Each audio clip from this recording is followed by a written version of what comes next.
يا إلهي يا إلهي يا إلهي يا إلهي.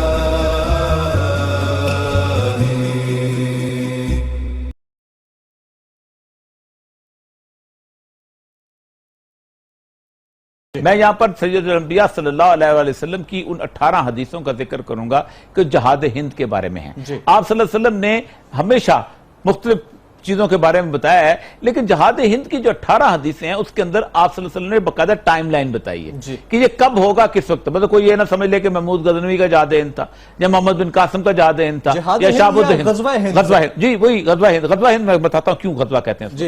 حضرت ابو ہریرہ کہتے ہیں کہ میں ایک دفعہ بیٹھا تھا تو رسول اللہ صلی اللہ علیہ وسلم نے فرمایا کہ کون ہے جو مجھ سے وعدہ کرتا ہے. وعدہ جب ہوتا ہے تو بیعت ہو جاتی ہے. تو بیعت ہوتی ہے اس کا مطلب ہے کہ رسول اکرم کی سربراہی میں ہوتی بات. ٹھیک، بیعت ہے، وعدہ کرتا ہے کہ وہ جہاد ہند میں حصہ لے گا.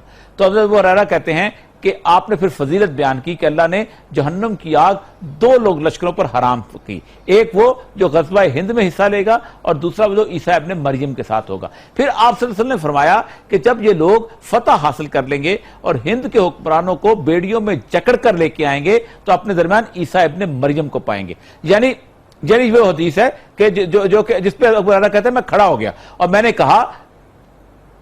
کہا کہ میں انشاءاللہ اگر زندہ رہا میں وعدہ کرتا ہوں کہ میں جہاد ہند میں حصہ لوں گا.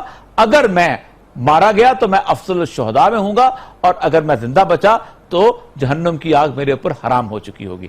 یہ وہ فضیلت ہے. آپ صلی اللہ علیہ وسلم نے فرمایا تھا کہ میں ہند نہیں ہوں لیکن ہند مجھ میں ہے. میں عرب ہوں لیکن عرب مجھ میں نہیں. یہ کتنی بڑی حدیث ہے. اور یہ آپ جانیں قرطبی کے اندر اس حدیث کا باقاعدہ اس کے تذکرہ ملتا ہے. پھر جو خوشبو مجھے ہند سے خوشبو آتی ہے اس کی یہ اور بہت ساری حدیث ہے. پھر ایک اور بڑی کمال حدیث ہے جو آپ نے اس علاقے کے لیے فارن پالیسی کے اوپر ڈٹرمن کی.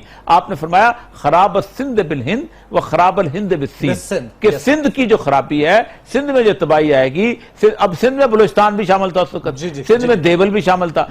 اب دیکھیں ساری کی ساری جو انسرجنسی ہے اس کی بیک پہ انڈیا آتا ہے کہ ہند سے ہمیشہ خرابی آئے گی. انڈیا جو ہے اس کو تباہ کرے گا اور خراب الہند بالسین، اور چین جو ہے انڈیا کا دباؤ ٹھیک کرے گا. بڑی اچھی بات آپ نے بتائی اور وہ جو احادیث ہے وہ ہم نے اسکرین پر فلیش بھی کی ہیں. یہ فرمائیے گا کہ غزوہ تو کہا اس جنگ کو جاتا ہے جس میں خود نبی اکرم صلی اللہ علیہ وآلہ وسلم نے بنفس نفیس شرکت کی ہو.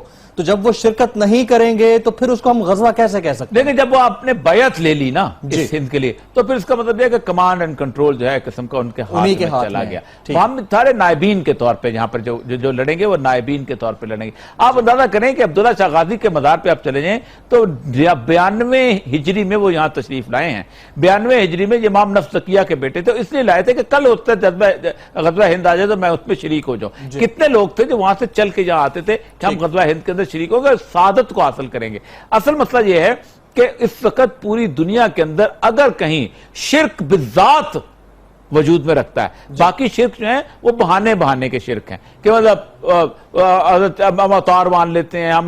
وہ شرک بالذات جس میں بتوں کی باقاعدہ جیسے خانہ کعبہ کے بتوں کی وہ صرف اس وقت ہندوستان کے اندر رہ گیا، بھارت کے اندر موجود ہے. تو یہ اس وقت بیسیکلی دیکھیں پاکستان تیار ہو نہ ہو، بنگلہ دیش تیار ہو نہ ہو، ہمیں ہندوستان نے خود تیار کرنا ہے کہ ہم لڑ پڑیں. میں یہی کہہ رہا ہوں کیا بھارت کا جو رویہ اور اس کے اقدامات ہیں کیا وہ غزوہ ہند کی دعوت دے رہے ہیں؟ جی اصل مسئلہ یہی ہے کہ دیکھیں کشمیر اس وقت جو صورتحال ہے یہ کشمیر آج سے 60 سال پہلے، 70 سال پہلے، 80 سال پہلے بھی نہیں تھا، آج سے 10 سال پہلے بھی نہیں تھا. کشمیر بالکل مکمل طور پر علیحدہ ایک صورتحال بن چکی ہوئی ہے. اس کے ساتھ ساتھ ہندو جو ہیں وہ اپنے ہندوتوا کے حساب سے مکمل طور پہ اس پلان میں آ چکے ہیں اور آپ اندازہ کریں کہ وہ الیکشن لڑ کے جیتتے ہیں اور اس نعرے پہ جیتتے ہیں کہ ہم ہندوستان کو ہندوتوا بنائیں گے. اس کے پیچھے وہ سنگھ پروار بھی ہے، راشٹریہ دل بھی ہے، یہ سارے لوگ وہاں اس کے اندر موجود ہیں.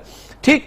تیسری طرف بنگلہ دیش کے اندر جو آپ کے اگینسٹ گورنمنٹ تھی وہ بنگلہ دیش کے اندر ایک اور انسرجنسی بلٹ ہو رہی ہے. بنگلہ دیش کے اندر ایک اور ریولٹ بلٹ ہو رہا ہے کیونکہ جب وار سچویشن ہوتی ہے نا تو ہوتا پتہ کیا ہے کہ وار سچویشن کے اندر وہ لوگ جو واقعی سمجھتے ہوں گے غزوہ ہند ہوگا تو وہ آ کے بنگلہ دیش سے بھی لڑ پڑے گے. نعمت اللہ شاہ ولی نے اپنے قصیدے میں جو غزوہ ہند کا ذکر کیا ہے وہ معاملہ کیا ہے؟ نعمت اللہ شاہ ولی نے یہ کہا ہے کہ بنیادی طور پر یہ مارکا جو ہے اٹک پہ واقع ہوگا. ہوگا. اچھا, وہ کہتے ہیں کہ ایک دفعہ ہندوستان کے جو ہے وہ مارکا ہوگا اور چلتے چلتے وہ دریائے اٹک جو ہے یہ اس پہ ہوگا. 3 دفعہ کہتے ہیں خون سے بہ کے یہاں پر بہے گا. اور وہ کہتے ہیں کہ ایران سے بھی اور مصر سے بھی اور عرب سے بھی اور پتہ نہیں کہاں سے لوگ, جو افغانستان سے بھی لوگ جو ہیں وہ یہاں آ جائیں گے. اور وہ کہتے ہیں کہ جب سرحد کے غازیوں سے زمین مرکز کی طرح کانپے گی, یعنی قبر کی طرح کانپے گی, تو اس وقت جو ہے یہاں پر ہندوستان, پھر وہ کہتے ہیں لاہور فتح ہوگا, تو پھر اس کو کہتے ہیں دلی فتح ہوگا,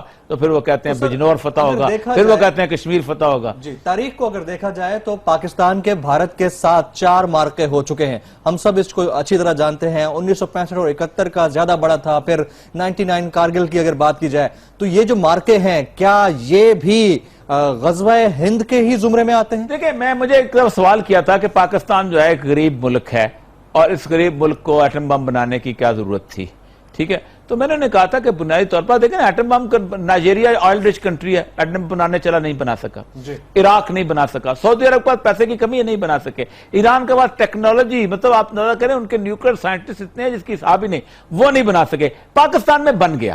اصل مسئلہ یہ ہے کہ پاکستان جو ہے غزوہ ہند کا گیرزن ہے.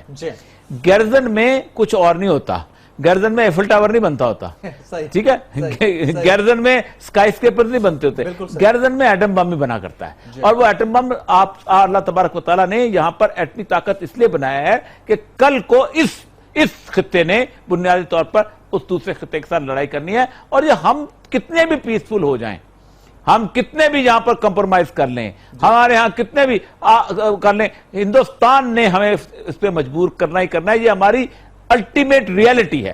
آپ دیکھیں نا, آپ 20-25 سال لگاتے ہیں, آپ یہاں سے وہ کیا گٹا جو ہوتا ہے جس کو کیا کہتے ہیں, پھول کیا خاص پھول کا نام ہوتا ہے جی, پیلے رنگ کا جو پھول ہوتا ہے, گینڈے کا پھول. اچھا, گیندے کے ہار لے کے جاتے ہیں واگا کے بارڈر پہ, کبھی ارمیلا مٹوٹکر کو پہناتے ہیں, پتہ نہیں مٹوٹکر نام ہے کیا نام ہے, کبھی اسے, ہاں اسی طرح کی اور 4-5 کو پہناتے ہیں. کبھی وہ نرملا پانڈے بزرگ خاتون ہوتی تھی, وہ آتی تھی دیے جلایا کرتی تھی. ٹھیک ہے, ہم یہ سارا کچھ کرتے ہیں. ایک میچ انڈیا کلکتہ میں ہارتا ہے, آپ کی 25 سال کی ایفرٹ ضائع ہو جاتی ہے, آپ کی وہ کرسیاں بھی جلا دیتے ہیں. آپ اندازہ کریں, خوف سے احمد آباد کے اندر کھیلنے کو نہیں دیتا آپ کو میچ. تو آپ کے جتنے بھی ایفرٹس کر لیں, آپ جتنا بھی کوششیں کر لیں, آپ جتنا بھی ان سے گلے مل لیں, آپ جتنا ان کو باقر خانی اور چائے کھلا دیں, کچھ نہیں. ابھی کی ایفرٹ کی تو ہم بات کریں گے ہی کریں گے. ساتھ ساتھ محققین یہ کہتے ہیں کہ جب پہلی دفعہ ہند میں مسلمان فوجیں داخل ہوئی تھیں تو غزوہ ہند کا آغاز تب سے ہی ہو گیا تھا. کیا اس میں صداقت ہے یا غزوہ ہند ابھی بپا ہونا ہے؟ میں نے آپ کو ٹائم لائن بتا دی نا کہ جب آپ ہند کے آپ صلی اللہ علیہ وسلم, جب آپ ہند کے بادشاہوں کو زنجیروں میں جکڑ کے لاؤ گے تو عیسیٰ ابن مریم کو اپنے درمیان پاؤ گے. یعنی ایک جنگ شام میں چل رہی ہوگی جو اب شروع ہو چکی ہوئی ہے, آپ سب کو اندازہ ہے کہ, اور شام میں رسول اللہ صلی اللہ علیہ وسلم نے فرمایا کہ امام مہدی کا جو خیمہ ہے وہ غوطہ میں ہوگا. غوطہ جو ہے یہ دمشق کے ساتھ ایک جگہ ہے جہاں سے مین لڑائی ہوگی, اور ادھر سے حالت یہ ہے کہ ادھر سے ہم علیحدہ جنگ, ہماری جنگ کا اقصد کو تعلق نہیں ہوگا. ادھر ایک دفعہ فتح یاب ہو جائیں گے اور وہاں سے نصرت کے لیے جو فوجیں ہیں وہ ہمارے لیے آئیں گی تاکہ ہم جہاں پر لڑیں گے. یہ ایک سینیریو بن رہا ہے, اور جو لوگ نہیں سمجھتے, اور رسول اللہ صلی اللہ علیہ وسلم کی ٹائم لائن وائز حدیثیں گننے, آپ نے فرمایا جب مصر خراب ہوگا تو جزیرہ نما عرب بھی خراب ہو جائے گا. آپ دیکھیں کہ مصر جب خراب ہوا ہے اس کو یمن بھی ہو گیا, اس کو شرق بھی ہو گیا. آپ نے فرمایا جب مصر میں پیلے جھنڈے نکلے, پیلے جھنڈے جو تھے وہ 4 کے انسے والا, آپ کو یاد ہوگا مرسی کے زمانے میں نکلے تھے, تو آپ نے اور کچھ نہیں کہا, فرمایا شام میں لوگوں کو زیر زمین پناہ گاہیں بنا لینی چاہیے. صحیح, آپ اندازہ کریں کہ ظاہر بات ایریل بامبنگ, آپ کو اندازہ ہے. پھر آپ نے فرمایا کہ عراق کے بہترین لوگ شام چلے جائیں گے اور شام کے بہترین لوگ جو عراق آ جائیں. اچھا جی, اس تمام حدیثیں ایسی ہیں کہ جو نعیم بن حباد کی کتاب میں بھی موجود ہیں, اور باقی سارے, یہ ساری حدیثیں جو ہے من و ان شیعوں میں بھی موجود ہیں, سنیوں میں بھی موجود ہیں. یہ تو اور کوئی زیادہ فرق بھی نہیں ہے دونوں کا. ٹھیک, آپ نے فرمایا کہاں سے لوگ نکلیں گے, خراسان کے اوپر سب لوگ, خراسان کا علاقہ جو ہے وہ افغانستان اور ایران کا مشہد کا علاقہ ہے, وہ بھی اس پہ بلیو کرتے ہیں. آپ نے فرمایا دجال کہاں سے نکلے. یہ اب ہم طے یہ ہوا کہ غزوہ ہند کا جو ٹائم لائن ہے وہ کہتی یہی ہے کہ آنے والے دنوں میں اس معاملے میں مارکا ہو سکتا ہے, اور مارکے کی ابتدا اور اس کا آغاز اور اس کے اقدامات جو ہیں وہ بھارت ہی اٹھائے گا, اور بھارت اٹھاتا ہوا دکھائی دیتا ہے.